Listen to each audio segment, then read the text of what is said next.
Estamos ao vivo.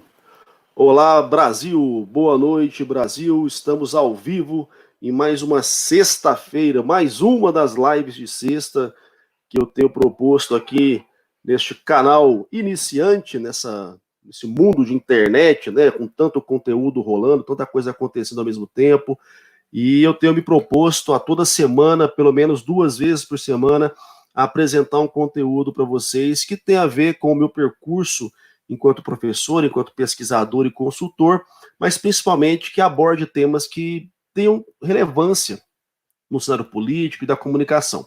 Então, toda quinta-feira, às 22 horas, tenho Quem Disse Professor, que é aquele momento onde eu pego um livro que eu achei bacana, que eu li e gostei, comento um pouco com vocês e tento contextualizar para que nos ajude a entender a nossa realidade.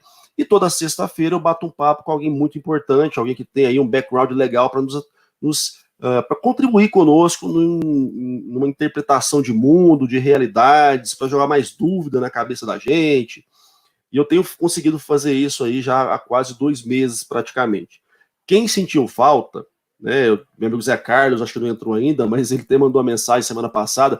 Na semana passada, só que não teve nem a live de quinta nem a de sexta, porque eu tirei uns dias para levar minha família para a fazenda, para deixar meu filho brincar um pouco. Mas estamos de volta. Ontem teve o Quem Disse Professor. O bate-papo foi sobre o Estado Espetáculo do Roger Girard Schwarzenberg. Então, quem gosta de interesse de comunicação política, o vídeo já está disponível no canal. Ficou um vídeo bacana, que ajuda a entender muito bem essa formatação das imagens dos atores e das atrizes políticas na hora de pedir voto para vocês. E hoje eu vou bater um papo com uma pessoa que é duplamente especial. Primeiro, porque é uma pesquisadora do mais alto gabarito. Segundo, porque é minha esposa. E aí, sim, Brasil, há pechadas no meu canal. Quem manda aqui sou eu.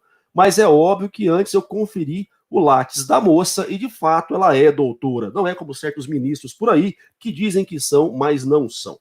Então, antes de passar a palavra para ela, deixa eu dar uma boa noite já especial aqui para Maíra Mendonça, minha ex-aluna do Senac. Bom que você veio para cá, Maíra.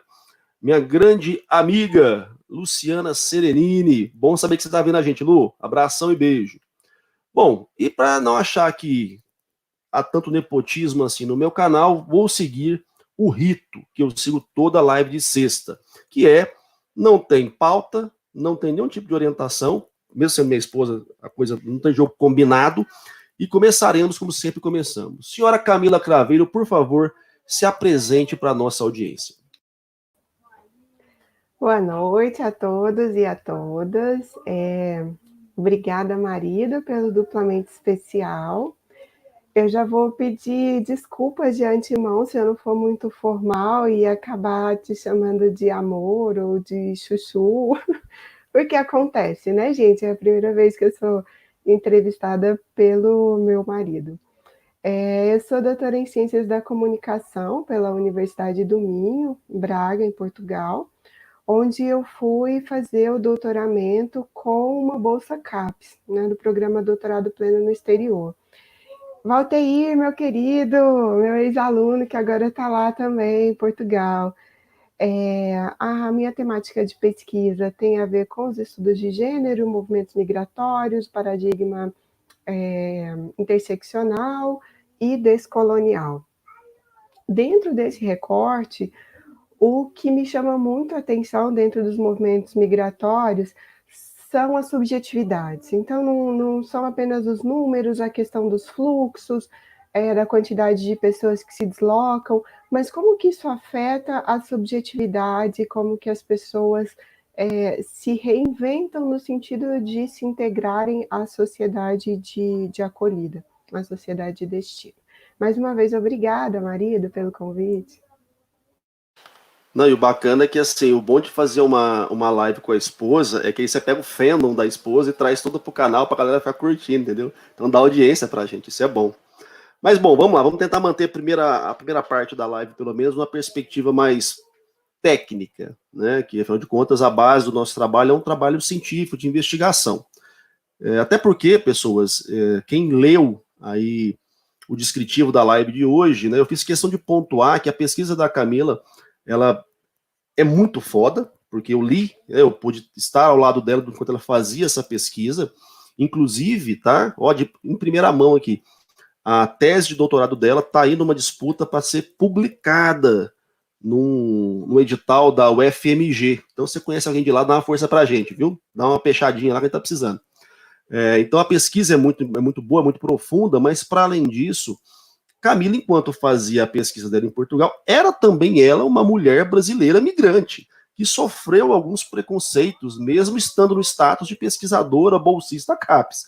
Então, a gente vai poder abordar um pouco também, não só a percepção do pesquisador que está de um lado do balcão, mas sim da pessoa, que também está vivenciando o processo da sua pesquisa. Por mais que o recorte tenha sido diferente, né, Camila? Mas você também era uma participante ali do seu objeto de pesquisa. Então, antes de partir para esse lado, para que as pessoas possam entender um pouco mais do que foi o seu trabalho, pesquisar mulher migrante, e pesquisar mulher migrante no recorte que você propôs, né, que eram mulheres brasileiras acima de 50 anos, que já estavam há mais de 10 em Portugal. O que de fato originou isso e por que você percebeu que poderia haver uma diferença daquilo que já é contumazmente pesquisado lá em Portugal, que já é, né, de conhecimento de todo mundo, que é o lance da sexualização da mulher brasileira enquanto disponível para o sexo e prostituta quando chega, né? Por que você quis mudar essa ótica? Então, justamente para fugir desse lugar comum da mulher jovem brasileira que chega a Portugal e a Espanha, né? Principalmente os países ibéricos, que tem muito esse estereótipo ainda da hipersexualização. Então, me interessou perceber como que essas mulheres com mais de 50 anos e que estivessem residindo em Portugal por pelo menos 10 anos, ao menos uma década lá, sentiram em relação à transformação dos estereótipos com os quais elas se percebiam representadas. Então, eu cheguei aqui jovem, eu envelheci nesse país, eu estou envelhecendo nesse país, e o que mudou? Será que eu sou menos discriminada? Será que eu sou mais aceita? Em quais pontos eu sou bem aceita? Em quais pontos nada mudou? Eu me sinto totalmente integrada ou isso nunca vai acontecer? Então, foi para fugir justamente desse recorte, porque um dado estatístico é o de que a maior parte das migrantes brasileiras que chegam em Portugal, elas estão na faixa etária dos 20 aos 40 anos. Então, boa parte das pesquisas que já haviam, quando eu cheguei lá, também abordavam esse público, né, esse recorte. E aí foi mesmo uma tentativa de fugir disso e de perceber subjetivamente a questão do envelhecimento. Então, como que é para essas mulheres envelhecerem em Portugal?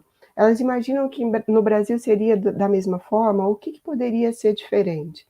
E aí eu acho que residiu o aspecto que é tão difícil, né, a gente persegue tanto, da originalidade da pesquisa. Então, o que tem de diferente nesse recorte? Foi por isso, a questão de gênero, ela sempre esteve presente dentro da minha carreira mesmo, de investigadora, desde que comecei lá atrás com o meu TCC, meu trabalho de conclusão de curso, eu sempre tive esse viés dos estudos feministas, e aí não podia deixar de ser também no aspecto da migração, porque quando a gente fala de população migrante, a gente está falando de uma população que é minoria. Então, ela já é vulnerável.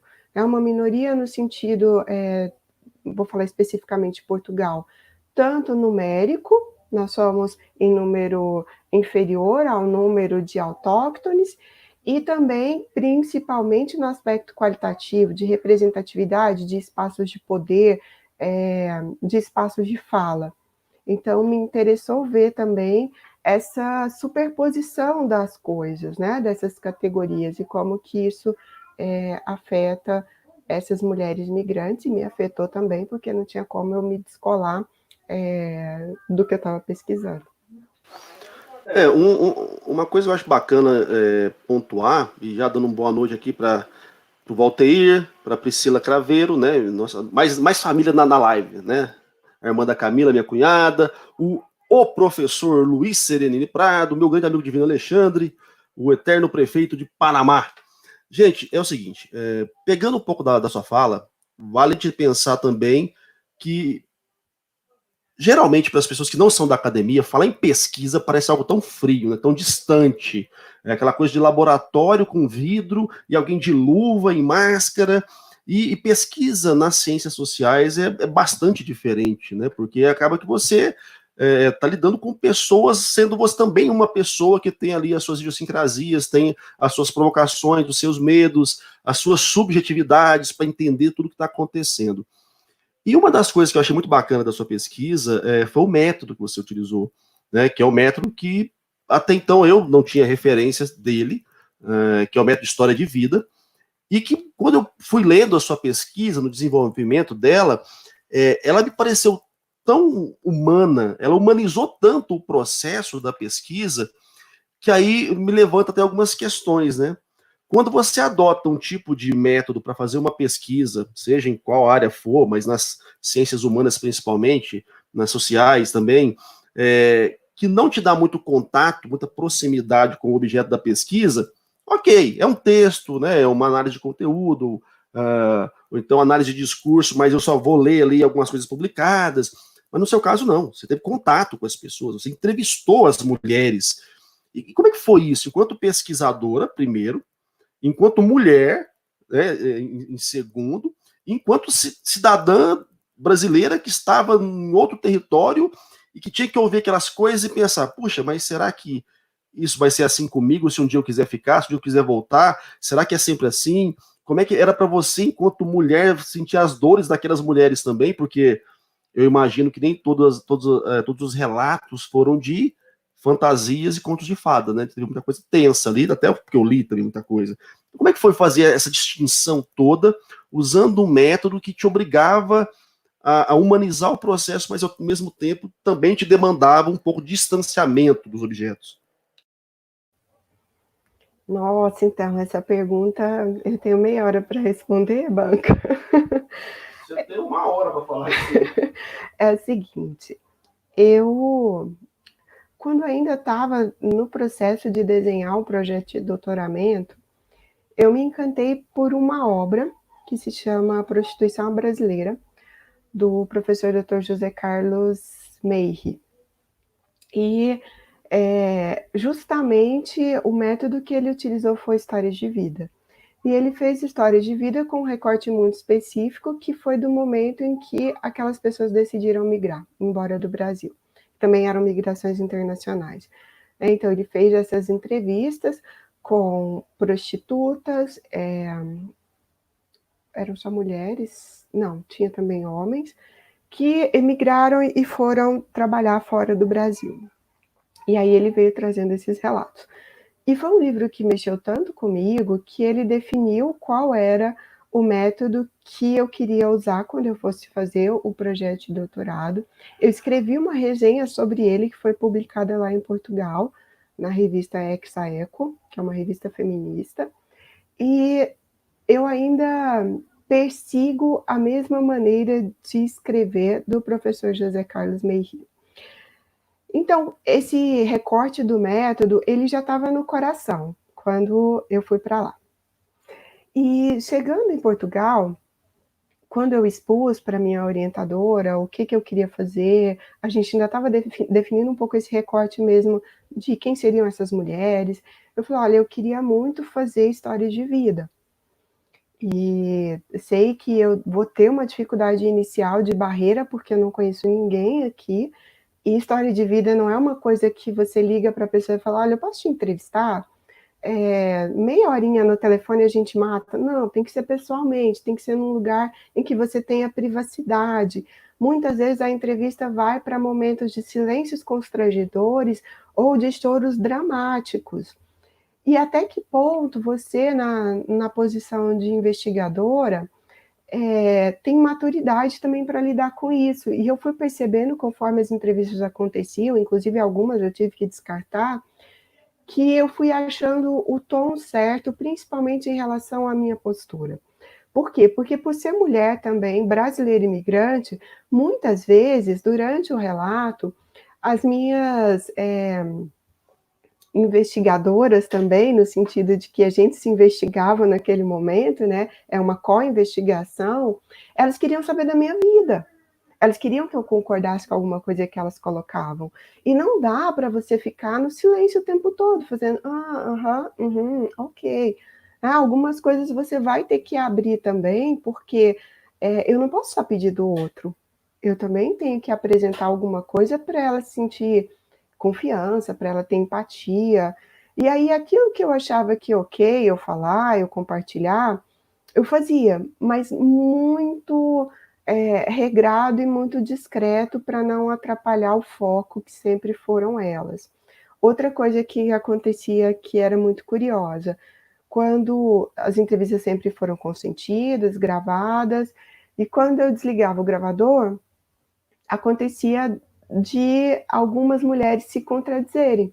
Então, elas me falavam uma coisa, principalmente em relação aos estereótipos, como é que elas percebiam as outras brasileiras em Portugal. E aí, quando eu desligava, ela falava, mas, sabe, é assim, é melhor você não tentar também participar muito dessa turma. Aí você percebia o preconceito arraigado nelas, mas eu não podia usar isso. Né? O meu consentimento de uso da pesquisa acabou no momento em que eu desliguei.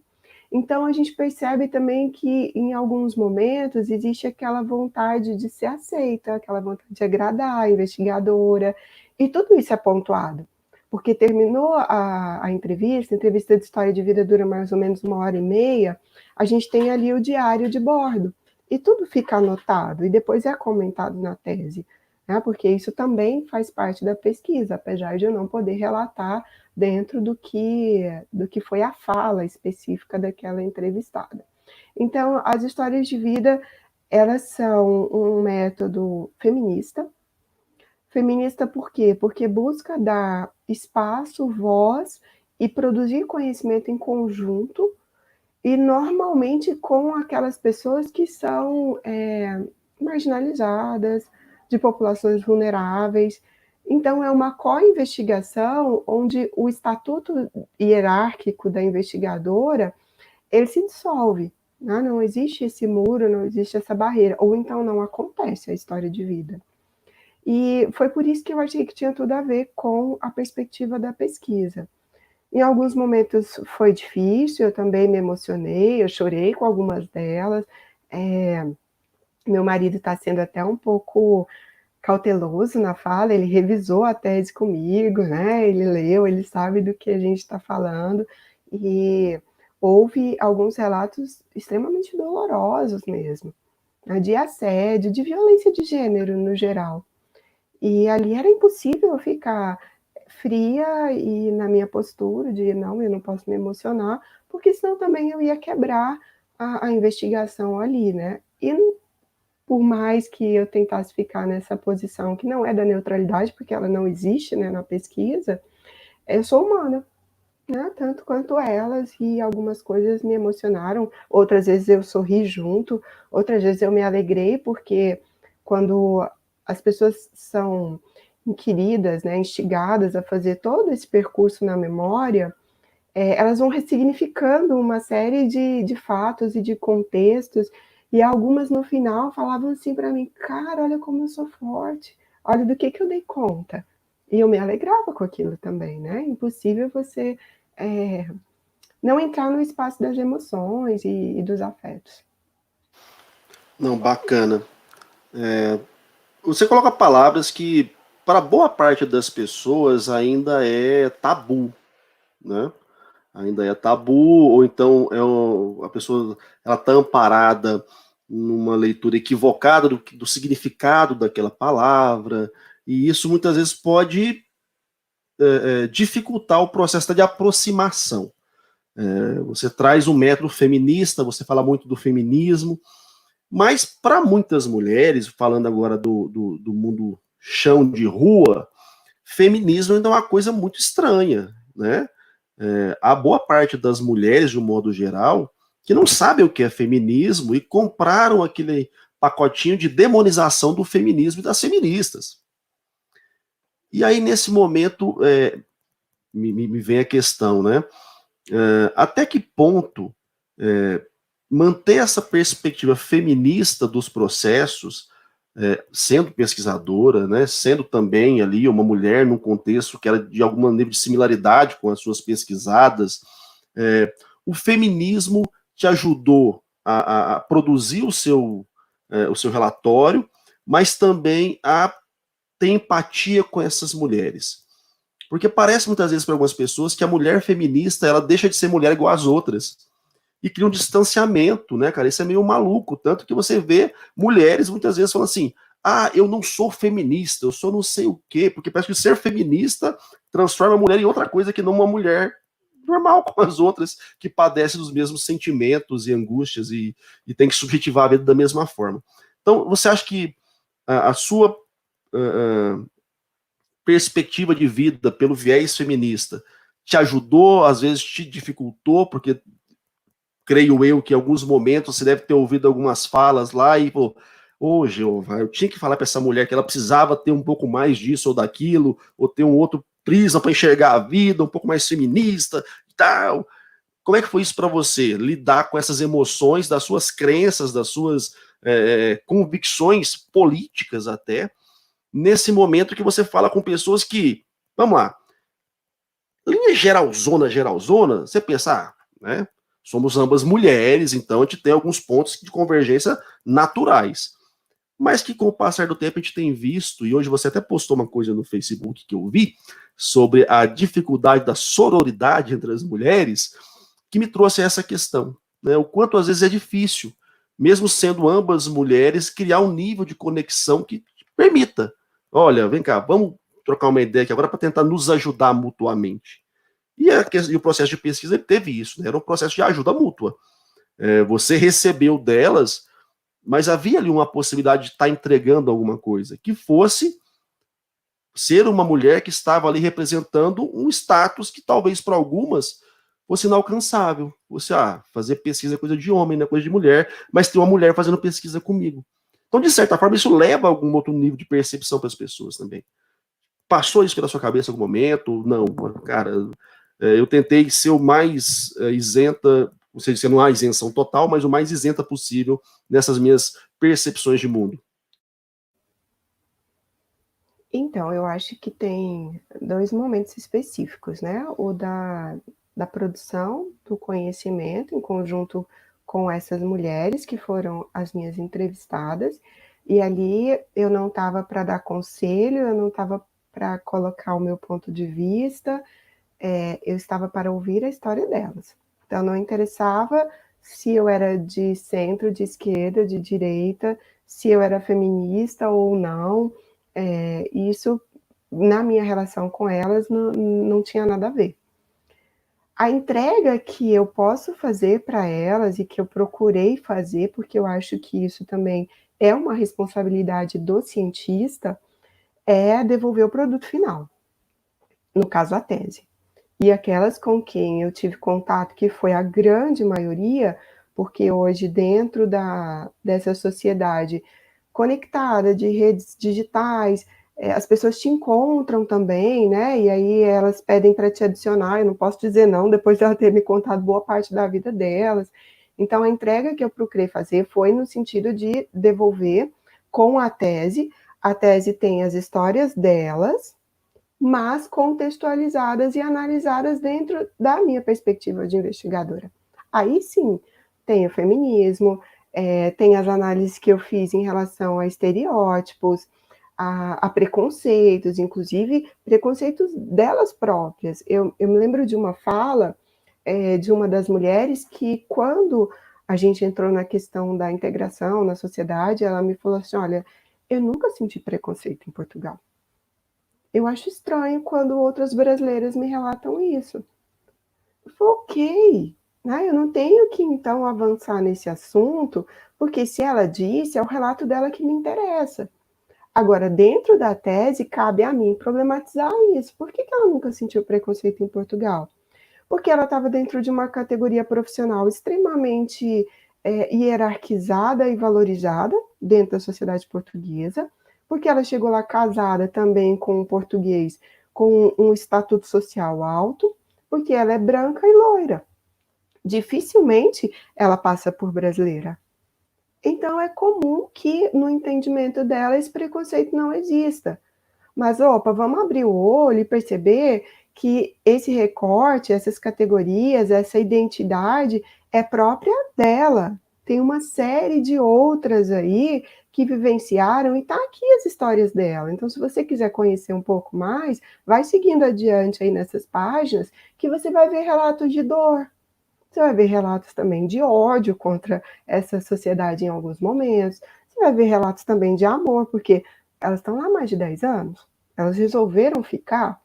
Não tem só ônus, né? Tem que ter bônus. A gente não tá só para sofrer. Então, a minha devolutiva, dentro da minha perspectiva feminista, ela tá só no produto final. No meu encontro com elas, não. Eu também nunca precisei me identificar assim. A empatia, ela acontecia ou não acontecia. Eu consigo me lembrar muito bem de uma mulher em específico que não deu liga, sabe? Ficou extremamente superficial o relato dela. E ok, vou fazer o quê? Vou utilizar só o que ela me passou. Outras que a coisa começou a fluir ali do meio para o final da entrevista, a entrevista acabou durando um pouco mais. E outras que eu posso dizer que houve uma conexão muito rápida e que são mulheres que a gente se acompanha até hoje. Então, dentro da minha perspectiva feminista, essa devolutiva está no produto final. Agora, é muito difícil hoje no Brasil ser uma investigadora feminista descolonial. A gente conversa muito isso aqui em casa, eu tenho muito pouco espaço de fala, eu tenho muito pouca gente interessada no que eu tenho a falar. Por quê?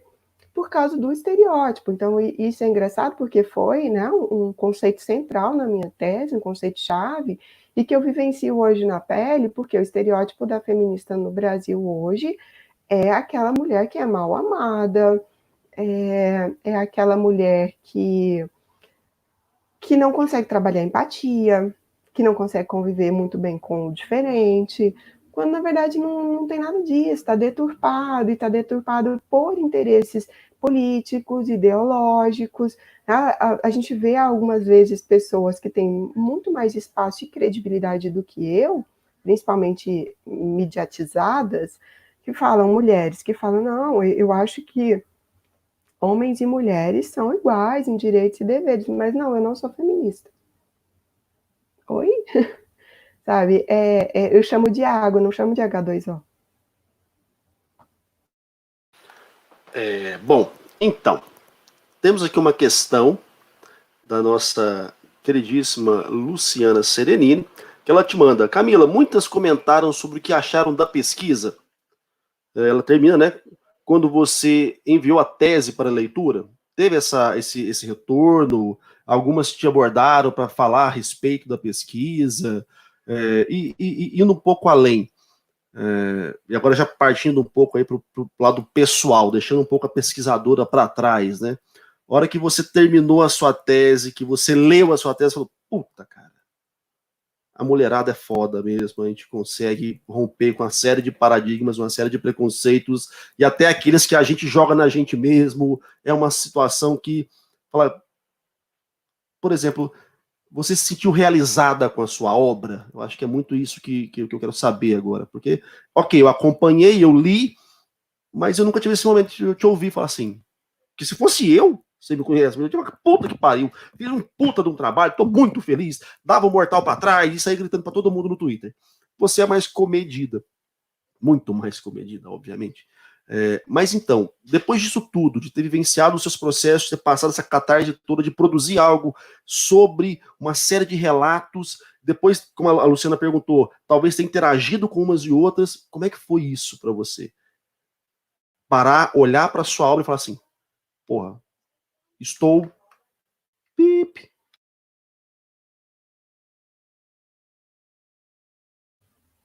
Então, sabe aquela historinha do quando a gente vai fazer entrevista para algum trabalho, né? Aí a pessoa pergunta, mas qual que é o seu defeito? Aí a pessoa, não é meu defeito, eu sou perfeccionista. É claro que quando eu leio a tese, eu vejo muita coisa que poderia ser melhorada.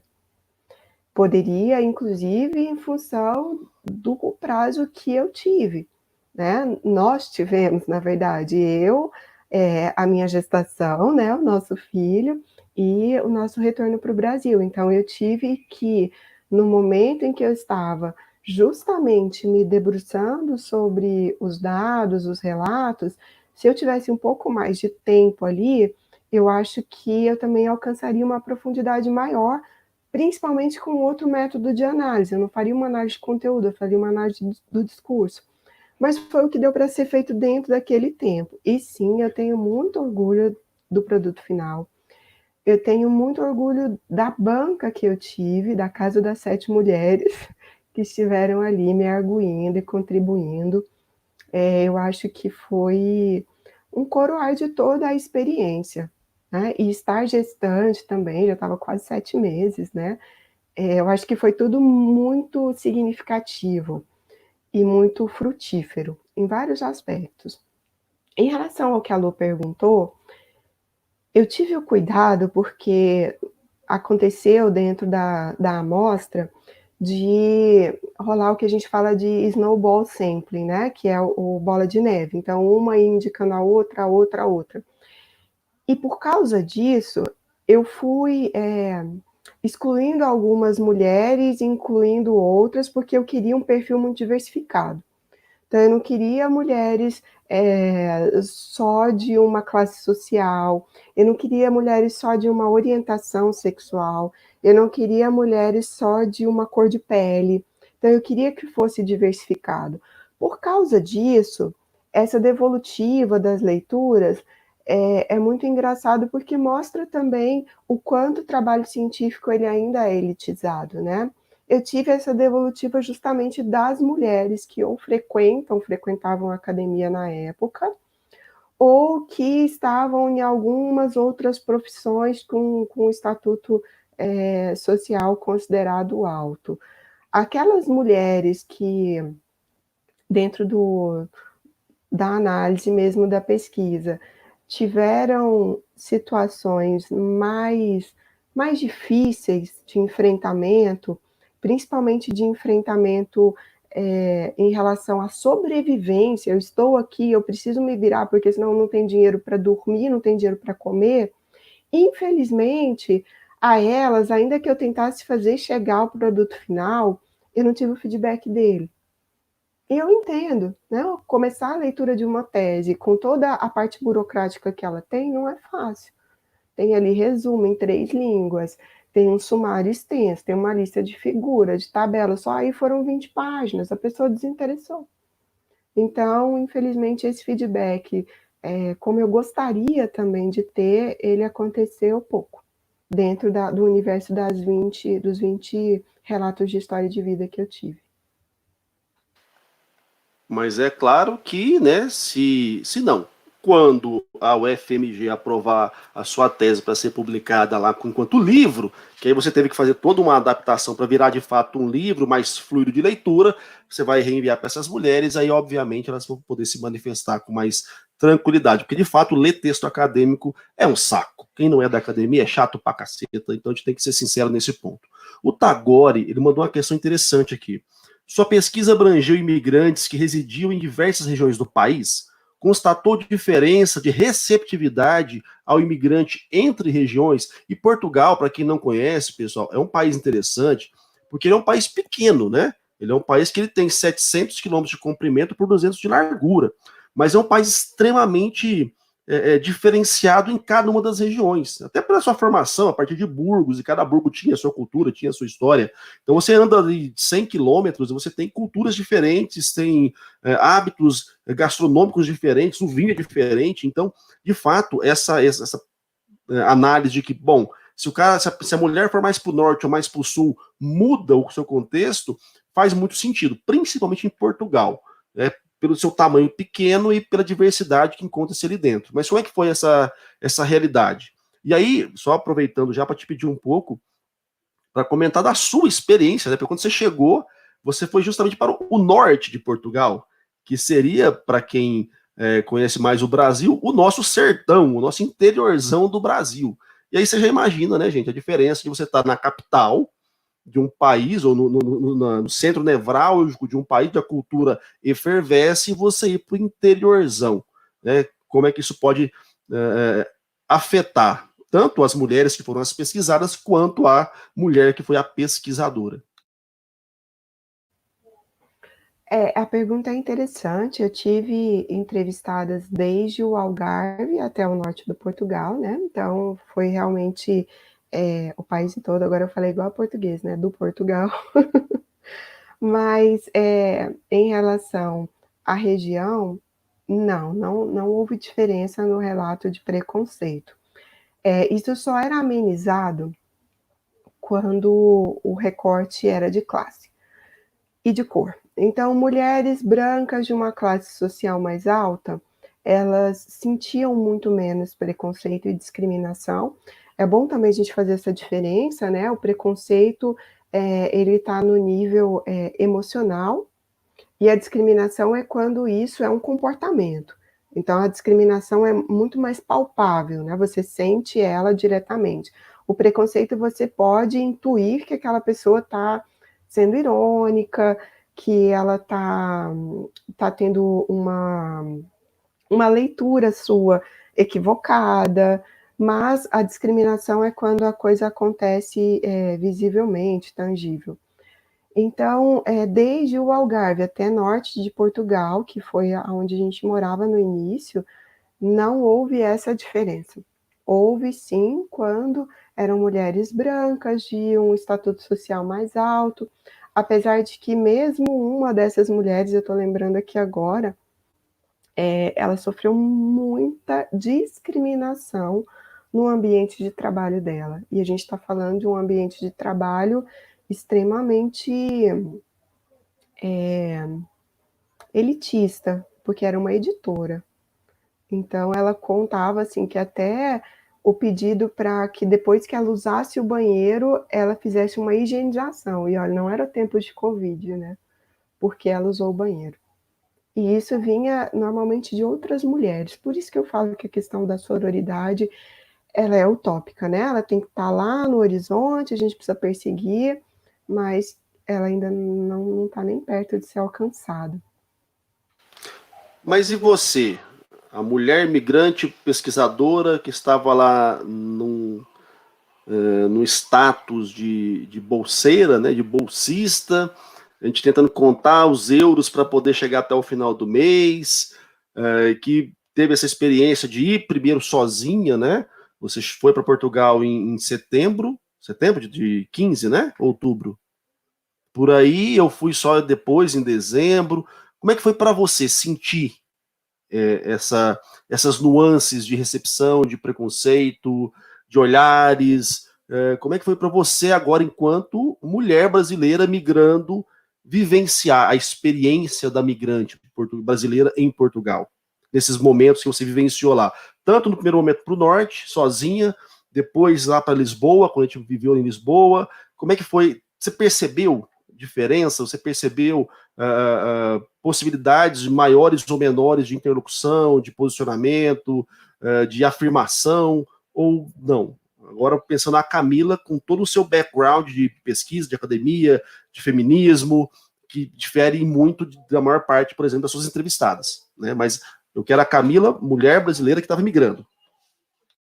Ah, e a brasileira que voltou de lá grávida, inclusive, né, como você bem colocou. E eu gosto muito de reforçar essa questão, pessoal, porque eu estava na banca e foi muito louco, porque era uma banca só de mulheres e lá tem todo um rito, né? A banca de doutorado, todo mundo de capa, é uma parada muito louca, assim, sabe? É muito interessante.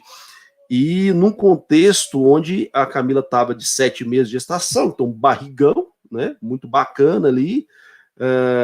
E o momento foi muito interessante, porque você podia perceber, pelo menos naquele momento eu estava presente, um nível de sororidade aparecendo. Porque as arguidoras da banca eram mulheres extremamente gabaritadas, com muita caminhada de pesquisa, e ainda assim elas te olhavam, ok, né, tinha o viés da análise crítica da professora, doutora que está na banca, para uma doutoranda que está tentando entrar para esse outro lado do balcão, mas elas ainda te olhavam como mulher. Isso foi muito bacana, achei muito, para que eu estava de fora, estava só assistindo, eu achei isso muito bonito, muito poderoso. Mas volta para minha questão agora, que eu já me perdi. Quase que eu me perdi também. Então, eu eu achei, eu inclusive relato isso nas considerações finais da tese, que por ter já feito um levantamento, né, de artigos que tratavam da questão do preconceito, da discriminação vivenciada por brasileiras em Portugal, que eu estava de uma certa forma blindada ou preparada para quando acontecesse. E não é verdade, né? Porque a gente não espera e quando acontece, pelo menos comigo, eu fiquei sem reação e depois me cobrei muito por isso. Cara, mas que raios de feminista investigadora sou eu que não dei uma resposta à altura agora? E então não adianta só ler a respeito, quando a gente sente na pele, a coisa é muito diferente. Então, eu vou falar um pouquinho do que me incomoda especificamente em Portugal. A gente tem esse imaginário de país irmão, e isso acaba gerando uma espécie de intimidade prévia que os portugueses se sentem no direito de te inquirir.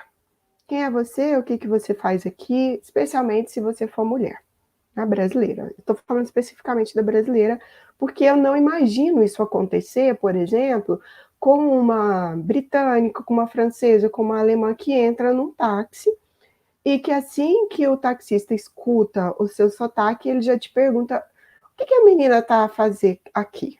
Né? Estás cá a fazer? Acho que era isso.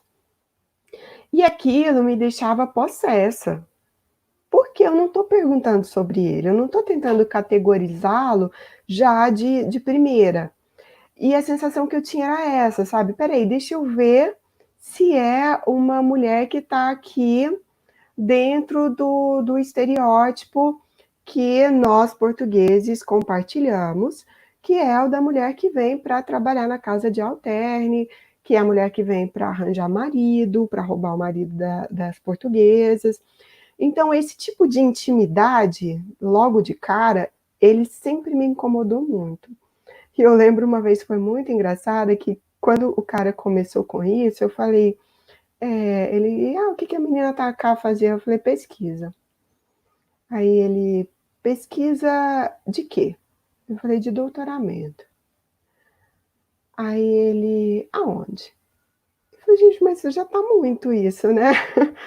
Na Universidade do Minho. E a menina é de onde, do Brasil? Eu falei, vou receber em Goiânia, ele nunca vai imaginar, né? Ele só conhece em Rio de Janeiro e São Paulo. Eu falei, de Goiânia. Ele, Goiânia. Eu pensei, agora a conversa se encerrou. Não é de lá aquele cantor sertanejo Leonardo? É de lá. Então, esse tipo de diálogo, que na verdade pode parecer inocente, pode parecer só, tá puxando papo, né, para a viagem não ser tão longa, não é, né, uma tentativa de te categorizar. O que você veio fazer aqui? Por que você está sozinha? Você é casada? Mas seu marido é brasileiro? Seu marido é português? Então, é uma intimidade prévia que ela é preconceituosa, é discriminatória. Eu não fui atendida uma vez em uma... Como é que fala lá? Não é padaria? Pastelaria? Café, pastelaria. Uma pastelaria. Eu não fui atendida, a mulher atendeu todas as pessoas que estavam na pastelaria, não me atendeu. E aí, quando eu vi que não tinha mais ninguém, e ela não tinha como me ignorar, eu cheguei lá e pedi. Pedi uma meia de leite e uma tosta, que dava coisa de €1,50. E aí ela foi cobrar, eu fui tirando todas as moedas que eu tinha para tentar pagar em moeda, e aí eu tinha moeda de 2 cents. Eu sei que em Portugal as pessoas não jogam moeda fora, né? Eu via isso, eu já tinha um pouco dessa percepção. E aí ela falou assim para mim que ela ia aceitar porque ela precisava cobrado. Tipo, eu não quero essas moedas de 2 cents. E eu tinha 50 euros no bolso. Eu peguei as moedas de volta e coloquei os 50 euros. E aí ela ficou sem reação. Essa foi um dos momentos em que eu tive uma atitude. Mas eu tive atitude porque eu consegui perceber durante quase meia hora que eu estava sendo ignorada, que havia uma atitude preconceituosa por parte dela. E isso foi na Grande Lisboa, isso não foi no Norte. Eu acho que no Norte, como eu frequentava muito o ambiente da academia, eu vivenciei muito pouco né? Qualquer situação dessa tentativa de pacificação. Eu lembro de um fato, inclusive, que foi um certo dia que a gente tentou ir jantar fora, e eu fui estacionar o carro, você desceu para arrumar uma mesa. E você voltou muito puta lá de dentro, porque os caras não te atenderam, passaram pessoas na sua frente. Então eu lembro, isso foi em Braga. Eu lembro claramente desse dia. Eu até queria descer lá para dar uma cornetada e você não quis, porque eu já ia descer pistola já no negócio. Foi verdade. Eu lembro que eu desci um pouco antes, enquanto você tentava estacionar, tinha um casal na minha frente, eu na fila e outro casal atrás. Eles chamaram esse casal, o casal de trás, e eu fiquei lá feito uma estátua, né? Tipo, e aí, vocês não estão me vendo? Eu também quero uma mesa. Nessa situação, eu só não achei que era legal você descer e dar uma cornetada, porque o problema não é por eu ser brasileira, porque eles nem me ouviram, eles nem chegaram a me identificar. É por ser mulher, e o norte é extremamente machista. Então, se fosse eu, se fosse uma portuguesa, enquanto não tivesse acompanhada de um homem em um restaurante de jantar, né, um pouco mais fino, à noite, ela também não seria atendida. Então, aí eu já não posso atribuir só a nacionalidade, mas a questão machista. No norte ainda tem várias senhorinhas que elas só podem andar atrás do marido, né? Elas não andam do lado, elas não pegam na mão. Então, ainda é uma concepção de aldeia e machista, no final das contas. Eu já queria descer logo, como um bom brasileiro, e rodar a baiana na parada. O grande O Professor, guardem esse nome, Brasil, Luiz Serenini mandou aqui, ó. E se a pesquisa fosse feita agora, diante das transformações que vivemos? O que será que encontraríamos? O que encontraremos daqui para frente? Ei, professor, essa pergunta a gente tem se feito aqui em casa constantemente. Para quem não nos conhece pessoalmente, tanto Camila quanto eu somos professores e pesquisadores. Enquanto a gente estava em Portugal, a nossa casa era uma extensão da faculdade, porque a gente saía da faculdade para escrever ela a tese dela, eu tentei escrever a minha, e nosso debate muitas vezes girava em torno de autor, de livro, de comentar sobre, de uma análise sociológica dos processos e do The Voice Portugal, que a gente gostava muito também, para dar uma desopilada e uma descontraída. E aqui no Brasil, agora nessa quarentena, é a mesma coisa, porque tirando, que não tem como tirar, né? Incluindo o Benjamin, que ocupa o nosso tempo quase todo, porque é uma criança de um ano e 9 meses que tem uma energia de, sei lá, um jogador de rugby empolgado na flor da juventude. Isso é importante porque a gente continua aqui em casa debatendo coisas que nos permite ter um pouco dessa proximidade com a academia, com a discussão científica. E aqui a gente não debate o The Voice porque a gente acha muito ruim, muito chato. Mas, pegando agora a questão do professor Serenini, de fato, né, uma questão que sempre aparece aqui, né, no nosso momento de jantar, de conversa, de tomar um vinhozinho, e aí? Né? O que é o novo normal? O que é essa possibilidade que tentam construir retoricamente de que a partir de agora vai ser assim? Mas o que é o assim a partir de agora? Camila, obviamente por ser, não sei se obviamente, né? Mas Camila tem essa leitura. Tá, mas e o Benjamin? Como é que vai ser para o Benjamin esse mundo? Eu sou mais de boa, né? Porque para mim o mundo do Benjamin vai ser o único mundo que ele vai conhecer. A gente que é do século passado que tá ralando para tentar entender essas questões. Quem nasceu agora é o novo, não é o novo normal, é só o normal para eles. O que ele vai receber talvez seja mais fácil do que para a gente que é velho e está tentando adaptar a esse novo mundo. Mas a pergunta do professor me interessa nessa questão. Como é que você acha que ia ser? Primeiro, acho que ia ser muito difícil, né, conseguir fazer a pesquisa, porque como é que você se relacionar e entrevistar as pessoas. Mas, para além disso, você acha que mudaria as percepções? Será que geraria um pouco mais de alteridade nas pessoas ou mais de exclusivismo e afastamento social? Então, por mais que eu tente ser poliana em alguns momentos e otimista, eu tenho acompanhado, né? Eu sigo acompanhando a temática da feminização das migrações e principalmente nesse recorte do contexto português. Fiz grandes amigos e amigas lá e acompanho também o trabalho de algumas associações, como a Casa do Brasil, a UMAR. E o que tem acontecido exponencialmente é o aumento da xenofobia. E agora que o Brasil tem esse pico descontrolado ainda da pandemia, a gente está sendo muito mal visto. Tanto que eu acho que o chegar lá hoje te coloca em uma série de categorias, né? É brasileira, é migrante, é branca ou não é branca, de classe social alta ou não, e pode trazer o Covid, porque o país está totalmente descontrolado, diferente de Portugal, que teve uma política extremamente de sucesso, né, dentro do contexto. Nós vamos ter que dar com a plaquinha, né? Não estou infectado, ou já estive e agora estou imune. Eu acho que está bem assim. E uma outra coisa é que a gente percebe pelas pesquisas, e já existe também uma série de relatos da mídia, né, da comunicação social, que aumentou muito o número de moradores de rua em Portugal. Então, eles tinham uma meta para conseguir acabar com as pessoas em situação de rua até 2022. Essa meta não vai conseguir ser cumprida, não vai ser atingida, principalmente porque migrantes brasileiros que vivem em Portugal inflaram esse número. Então, foram pessoas que ficaram sem renda, sem condição de sustento, que estão dependendo totalmente da ajuda, da benevolência de outras pessoas ou de associações da sociedade civil.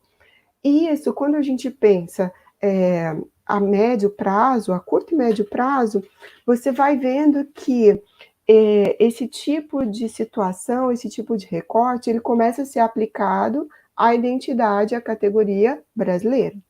Então, português não vai querer ter, quando está andando na rua, uma série de pedintes, que nem são do país dele. Então, por que você não vai embora para sua casa?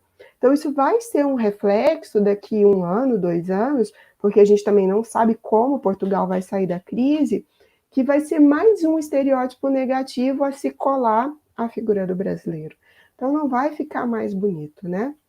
Na verdade, já está muito feio, porque eles não acreditam nas coisas que o nosso presidente faz. Eles perguntam para a gente, né? Os nossos amigos de lá, mas isso é verdade? Está acontecendo assim? Ele faz isso mesmo? Então vai virando motivo de chacota. Já começam a ter piadas em relação a brasileiros e a espalhar o Covid.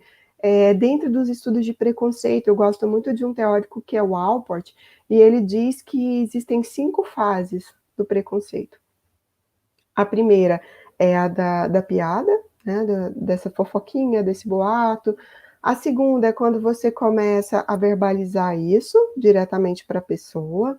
A terceira, você já vai para atitudes discriminatórias de separar, né? Não quero ter contato, se é de tal lugar, se é de tal categoria, não me interessa. A quarta, você já cria mesmo separações físicas. Então, aqui você pode, aqui você não pode, esse bairro é de imigrantes, esse bairro não é. E na quinta, você vai para violência e extermínio. E o Alport fala para a gente tomar muito cuidado com essa primeira, porque daqui para evoluir para as outras é muito rápido. Então, existe até um ditado que diz que a piada abriu as portas de Auschwitz. Então, a piada que era feita contra os judeus reforçou aquela xenofobia, reforçou o estereótipo, e no final o que aconteceu foi aquilo, em um prazo muito curto de tempo. Então, talvez sejamos nós a piada agora, né? Infelizmente. Eu sempre gosto de pegar esses pontos para lembrar que a gente vive num contexto mundial hoje de levantes extremistas, né? Extrema-direita, principalmente, em vários países da Europa, inclusive, e aqui no Brasil também, decidiu sair do esgoto e colocar as garras de fora, e estão, de fato, se consolidando. E hoje, inclusive, rolou um papo no Twitter, e aí eu já disse isso aqui nas minhas lives. Quem gosta de política, quem gosta de comunicação, quem gosta de entender um pouco do mundo e não está no Twitter, está perdido no rolê. Então vai pro Twitter, minha gente, que tudo que acontece interessante no mundo rola no Twitter.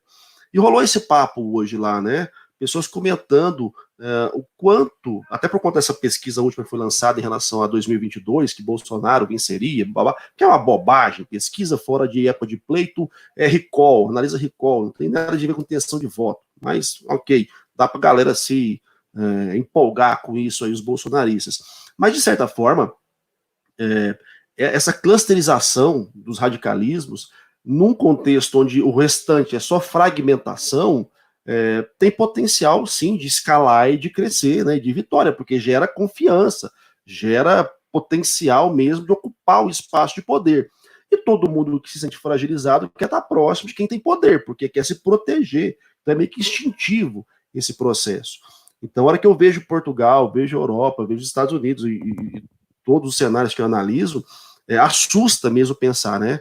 O Brasil hoje ele está se tornando um pária internacional por conta de um governo completamente, cara, não sei nem como é que eu categorizo esse governo, mas é algo que foge do mínimo de racionalidade expectável de qualquer governo, né? Nunca antes na história do mundo, nem foi do país, você vê um presidente oferecendo uma caixinha de remédio com uma EMA. Puta que o pariu. Como é que alguém pode levar a sério um país desse? Né? Então isso me preocupa bastante. Mas, senhora Camila Craveiro, já estamos há quase uma hora aqui, nós comemos uma hora, até porque Benjamin está ali fora esperando a gente, e a minha mãe, senhora, sua sogra, está cuidando dele. Vamos já mais para os finalmente da conversa, e vamos trazer agora para o pessoal mesmo. A experiência em Portugal, a experiência da migração, obviamente considerando tudo que você já pontuou aqui, né, do status que você foi, da cor da sua pele, daquilo que dava algum nível de diferenciação no contexto social que você encontrou lá, tá? Mas ainda assim, que te impôs barreiras, te impôs preconceito, te fez experienciar situações não tão positivas, e eu pude partilhar, não todas, mas várias delas, inclusive. Como é que você falaria hoje para alguém que está nessa coisa da migração, eu preciso ir embora, eu preciso fugir, mas que só tem a visão poliana, né? Você citou essa palavra, né? A minha visão poliana da coisa. Há muito romantismo, né? Na migração, muitas vezes. E a sua pesquisa, para mim, ela é muito importante também por isso, porque ela mostra, né, ela descortina esse romantismo, né? Essa coisa da Sol, da novela América, da década de 90.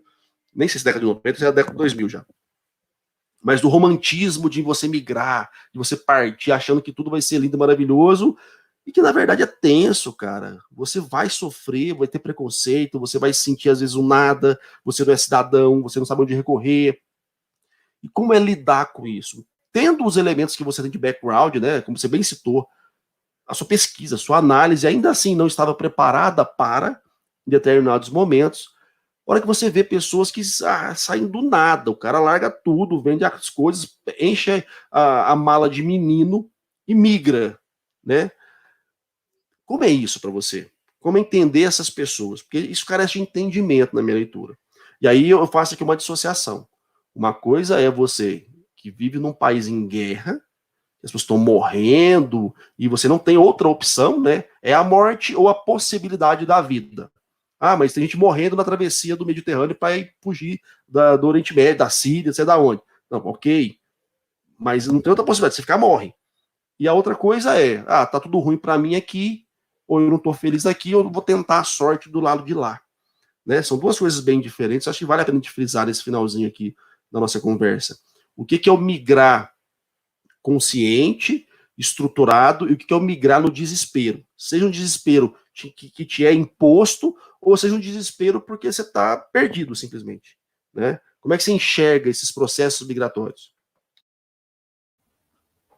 Marcos, uma coisa que ficou muito clara para mim, eu não chamei de Brasil, a minha amor. esposa me chamou de Marcos na minha live. Uma coisa que ficou muito clara para mim é que cada história é uma história. Às vezes a pessoa sai de um jeito que você acha que, nossa, vai dar muita merda lá na frente, e não dá.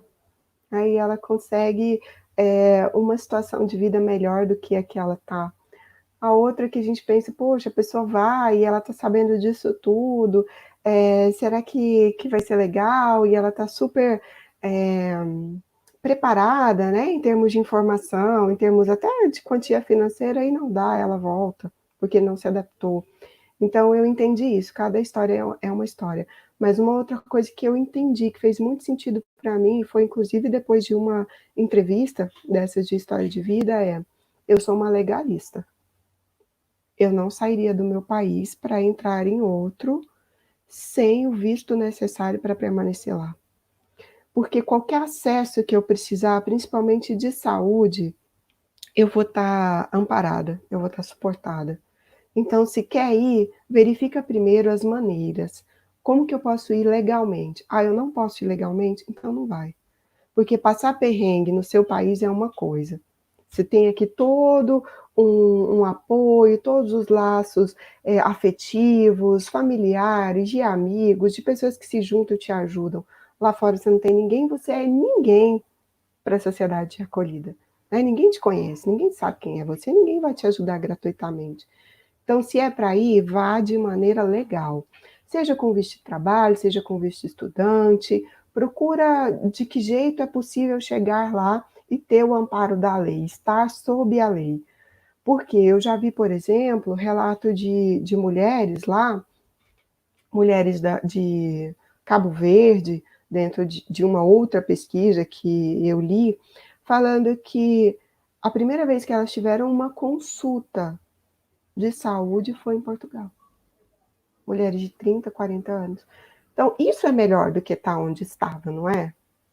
Mas até chegar aí, se você for de maneira ilegal, a gente vai ver coisas do tipo aquele casal que a gente conheceu quando estava quase voltando, que estavam lá os dois com qualificação, ela era gerente de banco aqui no Brasil, com 2 filhos, sem condição de pagar o aluguel, passando frio, passando fome, pedindo auxílio ao governo português para poder mandá-lo de volta. Ilegais. E tinha jeito de ir legal? Tinha. Matricula um curso, sabe? Vai para estudar. As propinas lá são mais baratas do que aqui, né? As propinas são as mensalidades. Vai com contrato de trabalho. Falar de propina no Brasil é complicado, tem que explicar. Pelo amor de Deus, vamos falar que nós estamos falando que é suborno. Então, eu não aconselho, também não desaconselho. Eu entendi que cada história é uma história. A gente não consegue prever se vai dar certo ou não. Mas, para mim, a premissa básica de dar certo, de ter potencialidade para dar certo é vá de maneira legal. Esteja amparada pela lei, se você precisar de alguma coisa na saúde, se você precisar de alguma coisa na segurança social, para você conseguir um trabalho, tá? Para você não sofrer com assédios, assédio moral, assédio sexual no trabalho, para ninguém reter seu passaporte e você ficar ali totalmente à mercê daquela pessoa, para você não sofrer violência doméstica e ter medo de denunciar e ser deportada. Então é isso, vá legal. Se prepare, prepare também uma quantia para sobreviver. E se não tá bom aqui, se é uma coisa quase forçada, eu preciso ir para sobreviver, a gente tem que tentar, né? É a liberdade de migrar, que eu acho que é de todo ser humano. Ok, ok, ok. Bom, 1 hora de live, tínhamos combinado aí bater um papo por 1 hora. Já caminhando então para os finalmente, senhora professora doutora Camila Craveiro. Vamos pontuar aqui um último fato que me ocorreu aqui, eu acho que faz sentido comentar nesse momento em específico, né? Porque até a gente tem conversado muito aqui na nossa República Democrática Antibolsonarista, que é justamente pesquisar no Brasil, ser feminista no Brasil, como você pontuou, ser mulher no Brasil, como você colocou, ter o seu espaço de fala garantido, disputando com uma guerra de audiências que, na maior parte, tem pouco apreço pela ciência, e isso é instigado, muitas vezes, por personalidades, né, do mainstream, ou também por alguns canais de comunicação que querem cooptar toda a atenção para eles próprios. É nesse mundo que a gente está falando agora de comunicação, de pesquisa, porque afinal de contas, você não abandonou, né, a sua área de atuação profissional, você continua pesquisadora, inclusive. Qual é a sua perspectiva, né, para isso? Para você, mulher brasileira, pesquisadora, feminista, mas no Brasil de 2020. E aí eu não estou nem considerando só a questão pandêmica, não, porque isso está abatido sobre todos. Mas no Brasil político, que a gente está vivenciando aí, principalmente pós 2018. Pensando que outras garotas, outras mulheres muitas vezes alunas suas vão te ouvir nessa live aqui e vão falar, puta, cara, eu queria me dedicar também, igual a minha professora fez. Eu sei que você é exemplo e modelo para muitas das suas alunas e dos seus alunos também. Então, o que você falaria para essas meninas, principalmente, né? Olha, você tem que ir, porque o país está e a gente precisa. Difícil isso. Então, se eu puder resumir, ser investigadora, feminista, descolonial, no contexto 2020 do Brasil, tirando a pandemia, né, porque isso é algo global, se eu puder escolher, não é o lugar onde eu quero estar. Estar cientificamente, estar academicamente, não é. Dentro desse recorte, não é. Primeiro porque ser feminista é ser de esquerda. Isso não é estereótipo, é fato. Né? Se você é feminista e não se coloca como sendo de esquerda, você entendeu errado. Então a gente passa por ter que se assumir dessa maneira. E aí vem todo o background, né, do que é ser de esquerda no Brasil nesse momento. Ser feminista em um país que começa a se desenhar uma maioria protestante, de algumas alas radicais que te colocam em um lugar totalmente injusto e ignorante, né? Porque essas pessoas não sabem o que é complicado. Então, talvez se fosse... Não, eu nem acho que também se fosse em outra área de pesquisa, não, porque o que o governo está fazendo é acabar com os investimentos em ciência e educação, infelizmente. Então, em resumo, é isso. Se puder escolher, não é onde eu quero estar. Pessoal, a gente está vendo aí um governo que aposta na descredibilização de tudo e todos que não seja do governo, inclusive das ciências médicas, né, de todo tipo de ciência, não é só da comunicação, não é só das humanidades, das sociais. Eu acho que no fundo aí da fala da Camila, vocês puderam ouvir alguns gritinhos. Esse é Benjamin, que estava pegando fogo com a minha mãe na sala daqui do nosso pequeno apartamento, mas era isso que a gente tinha para falar hoje, tá certo, pessoal? Quero agradecer demais a Camila por ter topado, né, essa empreitada de bater esse papo comigo. A gente já tinha pensado em outros momentos de fazer alguma coisa em conjunto e nunca tinha dado certo. Hoje, bora fazer, vamos fazer. Ela só esqueceu de falar uma coisa que eu preciso falar agora, até porque a nossa amiga Luciana Serenini está na live também, que ela é podcaster. Ela e a Luciana tocam o Meia Taça, que é um podcast muito bacana, que comenta assuntos bem variados, mas sempre nessa perspectiva feminista, nessa perspectiva do espaço de fala das mulheres, da análise das mulheres. Então, para encerrar já, a senhora Camila Craveiro, faça suas considerações finais, faça o seu jabá também do Meia Taça.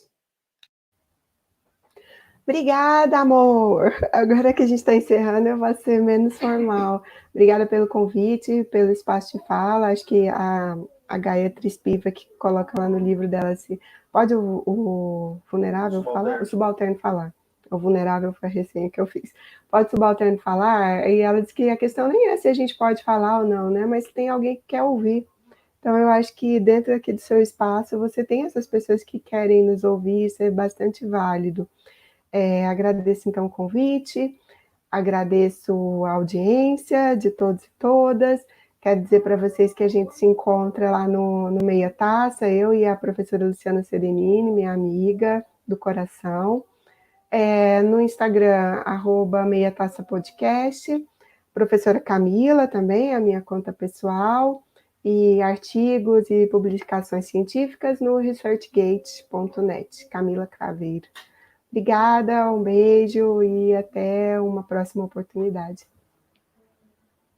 E é isso, pessoas, senhoras e senhores que nos acompanharam aqui nesta 1 hora de live familiar. Não são só os Bolsonaro que podem ocupar a vida de vocês, os Queiroz também, e não é o Queiroz laranja, são os Queiroz Camila e Marcos Marinho, que são pesquisadores e gostam de tretar com esse povo maluco radical. Bom, pessoas, foi um prazer tê-los conosco essa noite. para manter a tradição aqui do meu canal, aquela mendigada básica, né? Já aproveita que você veio por conta da Camila. Lembra que eu também tenho que ajudar em casa, então se inscreve no canal, compartilha aí, clica no sininho para ser avisado das próximas lives, tá certo? Como eu disse no começo, toda quinta-feira, 22 horas, o Quem Disse Professor, um projeto que eu toco sozinho, comentando alguns autores, então tem vários autores bem interessantes aí, que talvez tangenciem um pouco, a gente conversou aqui hoje, que pode ajudar vocês a interpretar algumas questões. Ontem eu falei sobre o estado do espetáculo do Roger Gerard Schwarzenberg, que é um livro fenomenal para quem quer entender de comunicação política. E vamos lembrar, esse ano é ano de eleição. E toda sexta-feira, nessa live de sexta, eu estou batendo um papo bacana com alguém bem interessante, que, assim como a Camila, pode nos ajudar a enxergar o mundo de outras formas, né? Pode nos contribuir com alguns elementos, algumas perspectivas que nos ajudam a ter mais dúvida, né? Porque aqui não é receita de culinária para dar forma de bolo para ninguém. Então, muitíssimo obrigado, foi excelente estar com vocês. Pega esse vídeo que vai estar disponível amanhã, tá? O StreamYard, ele tem aí um delay, então o vídeo, se você entrou pelo link que você recebeu, ele está disponível para você continuar assistindo, ou reproduzir, ou mandar para alguém. Mas, se você entrou no canal aí de paraquedas, ele fica disponível amanhã por volta das 9 da manhã. Então você pode pegar isso aí e jogar no WhatsApp da família para mandar treta pro coração de todos. Muitíssimo boa noite, muitíssimo obrigado, minha senhora esposa. Nos vemos na semana que vem.